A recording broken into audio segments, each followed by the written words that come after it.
mungkin dengan adanya kerjasama itu kita mendapatkan kelonggaran untuk dari segi kontainer begitu untuk bisa mengekspor komoditas-komoditas kita ke sana? Saya pikir ya itu salah satu yang bisa kita sampaikan. Tetapi kan itu tidak hanya soal kontainer saja, tidak hanya juga di salah satu negara saja, tetapi juga negara lain. Sebagai contoh misalnya ya, saya ingin sampaikan di Amerika Serikat ya. Di Amerika Serikat juga itu salah satu yang menjadi perhatian ya. Kenapa? Karena memang ada traffic di sana yang menyebabkan kapal-kapal stuck. Contohnya ya tidak bisa jalan ya karena memang trafficnya luar biasa di situ. Mereka tidak bisa beroperasi selama lebih dari 2 minggu, 14 hari plus ya, lalu mengakibatkan ketika 14 hari plus itu mereka tidak bisa beroperasi, lalu mungkin tenaga kerjanya juga mungkin terbatas ya, lalu stok kapal pada numpuk di situ, nggak bisa loading barang dan seterusnya. Ini kan yang menjadi multiplier efek sebetulnya untuk banyak kawasan di mana Amerika Serikat juga salah satu tujuan dan juga mitra juga dari berbagai negara tidak hanya Indonesia. Nah ini juga berdampak kepada banyak-banyak negara lain. Nah ini saya pikir ya sekali lagi ini masalah kolektif ya, ini masalah yang menyangkut kita semua dan tugas kita bersama ya, juga tidak hanya tugas dari pemerintah ya dan juga pengusaha, tetapi juga negara-negara lain juga saya pikir juga ikut merasakan ya, dan juga ikut memastikan apa yang bisa dilakukan bersama secara kolektif untuk mencapai untuk mengatasi tantangan soal kelangkaan kontainer ini. Dan saya ingin sampaikan Kemenak juga sudah melakukan kerjasama ya dengan Kadin ya, dengan operating shipment ya untuk memastikan penambahan kontainer-kontainer ini juga disalurkan dan juga dieksekusi dengan baik, dan kita sudah melakukan itu dan melakukan kerjasama yang konkret dengan mereka untuk memastikan supaya ini bisa berjalan dengan maksimal ya, kira-kira seperti itu. Baik, apakah sudah ada koordinasi juga yang dilakukan dengan negara-negara seperti China atau Amerika Serikat begitu, terutama juga kalau kita lihat di China ada yang sedang di lockdown juga dan pelabuhan yang ditutup. Apakah ini akhirnya menjadi Nah masalah itu. juga dan apakah sudah disampaikan?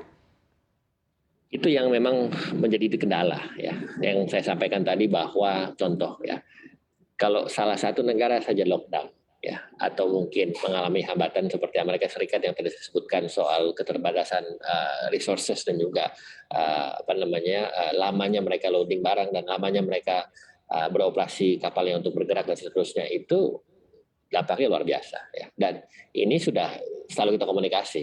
Berapa kali saya teman-teman dan juga tidak hanya dari Kemendak ya, tapi lewat jalur asosiasi, lewat Kadin dan kawan-kawan, ini kita sudah memastikan gimana caranya supaya ini semua bisa teratasi dengan baik, dan kita ya salah satunya adalah mungkin saya sudah sebutkan tadi, kita sudah banyak melakukan kerjasama, ini saya sebutkan di sini yang saya catatan kepada kami dengan mainline operator ya untuk mendapatkan kontainer lebih ya, dan juga mendapatkan space lebih untuk memastikan mereka ini bisa tetap beroperasi. Ya. Nah, ini kan salah satu terobosan juga ya yang dilakukan oleh Kementerian Perdagangan.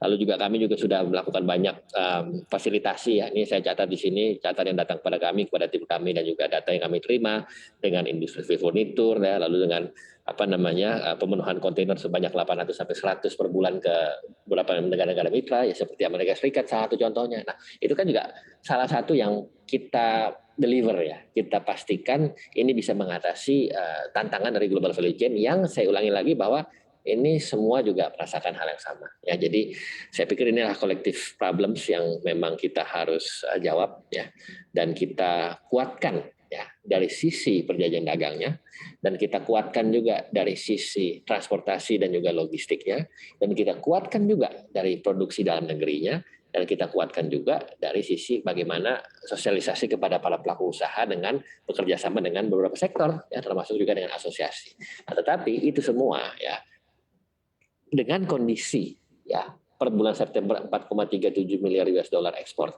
dengan kondisi neraca perdagangan surplus 25,07 miliar US dollar di bulan September, akumulasi dari Januari sampai dengan September 2021, saya optimis ya, kami optimis, kita yakin dan kita percaya bahwa itu semua bisa memberikan harapan ya, dan juga tentunya peluang-peluang, dan juga dengan 23 perjanjian dagang tadi ya, di mana semua kawasan terwakili ya, Asia, Afrika, Australia, Eropa, dan Amerika, dan tentunya hub-hub yang kita bangun di kawasan sektor non tradisional, pasar non tradisional yang sedang kita jajaki, dan belum lagi dari 23 itu ada 11 yang ongoing negotiation yang sedang kita lakukan, dan 22 negotiation yang kita eksplorasi. Nah ini semua kiat-kiat ya, ditambah lagi dengan perwakilan-perwakilan dagang kita dari Kementerian Perdagangan. Kan kita punya yang namanya ITPC ya, Indonesia Trade Promotion Center, dan juga ADDAC atau Perdagangan yang tersebar di 46 negara ya.